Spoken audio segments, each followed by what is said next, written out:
মহাগ্রন্থ আল কোরআনের সূরা মুমিনের ৬০ নম্বর আয়াতে ইরশাদ হচ্ছে, ওয়াকাল রব্বুকুম উদউনি আস্তাজিব লাকুম ইন্নাল্লাযীনা ইস্তাকবিরুনা আন ইবাদাতি সায়াদখুলুনা জাহান্নামা দাখিরিন।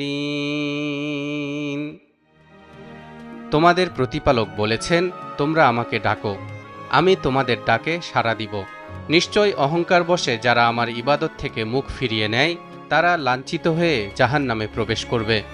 কোরআনের কোনো ব্যাখ্যাকারক এই আয়াতের অনুবাদ করেছেন এভাবে, তোমরা আমার কাছে দোয়া করো, আমি তোমাদের দোয়া কবুল করব।